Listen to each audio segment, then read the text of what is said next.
for yourself, in terms of like, I know we've talked a little bit about fretting and paralysis and movement and, the anxiety that this time brings. If you had to give Mhm. like two steps to get past that when you're stuck, then when you're just trapped in it, what do you do? Well, I think that the two issues that a lot of people struggle with, and I, as much as anybody, probably more than most, struggle with two really important things: motivation and accountability. Right. So you got to look at yourself and say, well, how do I motivate myself? Yeah. Uh, Everybody's got a different way to do that. As I said earlier, I get a lot of my energy from people. So my motivation comes basically from telling people what my future state looks like. Mm, I tell them what my plans are. I tell them what I'm trying to get done, even on my sprint this week. mm, And I feel that going public with that it certainly motivates me, because the last thing I want to hear from family member, friend, business associate next week, I don't need them saying to me, hey, by the way, that sprint, how'd you do with that? And me saying, I really didn't do anything. mm, That doesn't feel good. So I work on that negative motivation myself. mhm. But that also provides the accountability that I need, and I think everybody needs. And that accountability is, like, I told you I was going to do it, so I got to do it. Yeah. So those are two critical psychological tools that, if you know about them and accept them, you can use them to manipulate yourself into productivity, Mhm. and so forth. And look, I think even people with addiction kinds of problems, I think that approach is also a fairly powerful approach in telling people that, hey, here's my goal, and once I tell you that I'm not going to drink anymore, if you see me with a drink at a party, I'm going to feel like a schmuck. Yeah. It's not going to. So I think there's a lot. I think if we can get our heads wrapped around motivation, what motivates us, and the accountability piece, you can do it. Yeah. Yeah. I find that's a big one for me, holding myself accountable. I mean, I do that very much so. So if I haven't accomplished something and it just hangs on my head, that procrastination is just not good for me. So I have Oh, to. you see, we're different in that way, because I can let myself off the hook all day long. Oh my God, I wish I could do that. I'm But too other hard on people won't myself. let me do it because I set it up that way, right? Yeah, So, yeah, that's right. So, so the point of this, Doreen, this part of the conversation, is that we're all motivated by different things, mhm, and I think figuring out what actually motivates you and what does help you hold yourself accountable is part of the key to being successful in any kind of scenario. yeah, Know yourself, I guess, is the deal. yeah. I think Socrates said that too. That's quite profound. Know Oh thyself. yeah, yeah. So let me ask you this before we wrap up. If Oh yeah. if you were going to recommend different books that have inspired you in your course of being an entrepreneur, a business owner, a coach, a consultant, what would you say, one, two, three of those books would be? So I've got three books that kind of have been my sort of go-to books. One is well, there's an author, Daniel Pink, and Daniel Pink has written a number of books. The one that kind of anchored me was called Drive, Drive. You can see a lot. There's a lot of Daniel Pink on YouTube and TED Talks and those kinds of things. And he's all about motivation, accountability, goal setting. And that book, Drive, explains a lot of what goes on inside of us, helps us understand ourselves, but it's also extremely powerful in helping us understand other people.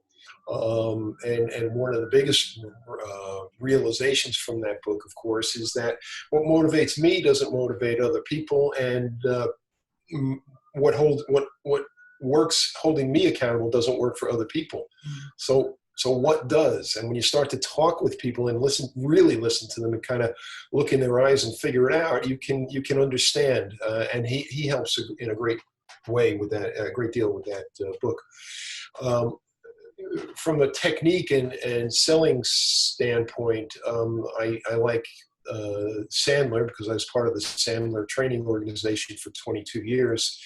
So those books specifically, You Can't Teach a Kid to Ride a Bike at a Seminar, explains an awful lot about the psychology of selling, which is ultimately the psychology of communication. So selling really is communication, and I think that's communicating well is the key to a lot in this world. And then from my philosophical side, there's a lot of space inside of there.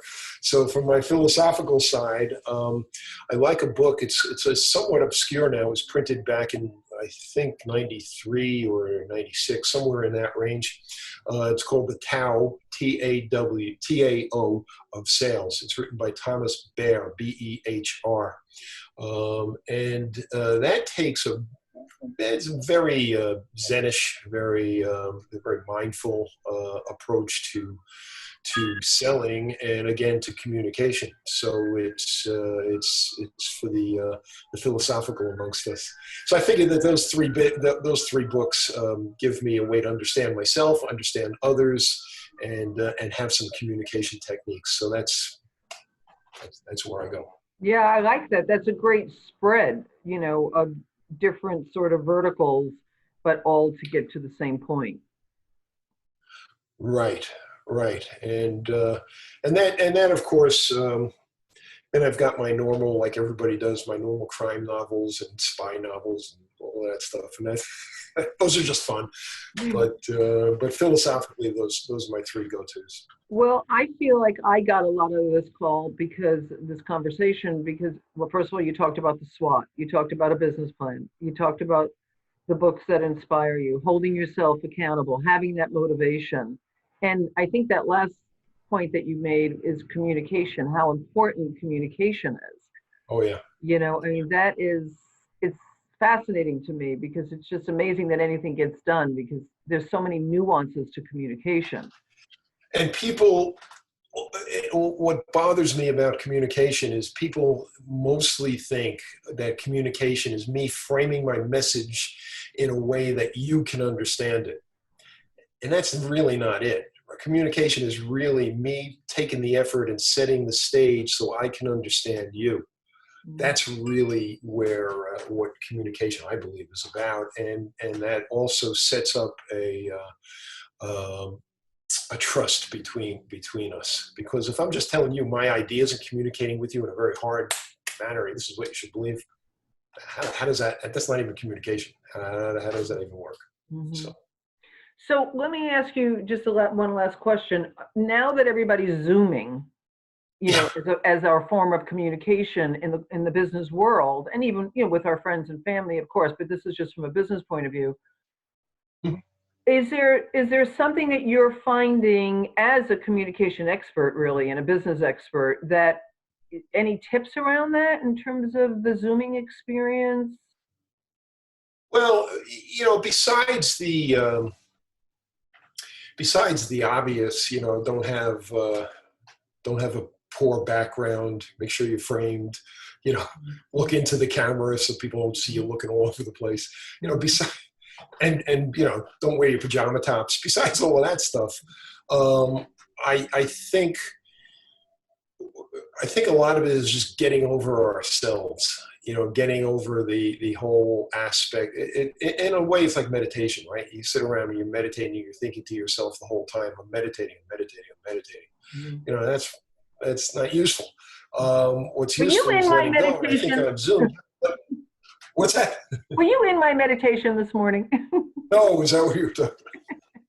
No, but I think that in communicating on Zoom, it's the same thing. You got to forget that you're standing in your your garage or your studio or something, and communicate with people as if they were in front of you. Now that takes a little bit of effort because you really do have to let go of that. But ultimately, it's the same thing. Once again, if I spend, with the exception of this interview, if I spend my whole time just coming at you with stuff, it's not helpful. You can do the same thing you can on Zoom that you can face to face. It's a matter of getting used to it. And I got to tell you, I've seen since this whole thing started, 6, 8, 10 weeks ago, whatever it was, with Zoom, all of a sudden zoomed into popularity. I've seen people's skills and communication abilities get just way better. Interesting. That's fascinating to me. And I have found that in my experience, people are relaxing more. So if their cat pops up or their dog barks or their kids, oh yeah, there's not that panic of, oh my gosh, I'm a real person, I have a real life, and it's coming into the frame. It's yeah, I've seen a lot of that. It's okay. No, I've seen an awful lot of that, and I also love the fact that people are somewhat dressed down and are in their elements. Nice to see somebody's pictures on the wall and what they're doing. I mean, it all makes us more human. And man, isn't that what we need during these times? Is that element, that connectedness. So, right. And I promise I think it's a good thing. Plus, you don't have to go anywhere, so that's pretty good too. I like that too. I promise one last thing. New normal. What does it look like to you? I don't know. The new normal in my business is different than a new normal will be in your business. It's different everywhere. But I think the new normal for society is going to be way more. I would like to think that humanistic connectedness that I was just talking about, that is visibly happening on Zoom. I would like to think that continues. People get better at that, and a lot of that previous just phone call communication turns into a face-to-face conversation. I would like to think that's part of the new normal. Obviously, there's going to be a very slow, particularly in the New York area, very slow regeneration of face-to-face meetings, people congregating together for events. I assume it's going to happen gradually, but nobody's going to go out there and volunteer to be the first one to get sick again. So there's going to be a lot of nervousness about that, and I think one of the most important things, and I hope we're learning this, but although I kind of get the feeling we're not, is we really need to have respect for other people's views. And if they are germaphobes and like to wear masks, in the shower, cool. And if they're less so and have different opinions, okay, got it. But I think we need to really respect each other's perspectives, viewpoints, because all of us are affected both health-wise and economy-wise in different ways. Everybody's got a different deal going on. So, we just again, part of the humanistic connection thing. Just got to do it. Yeah.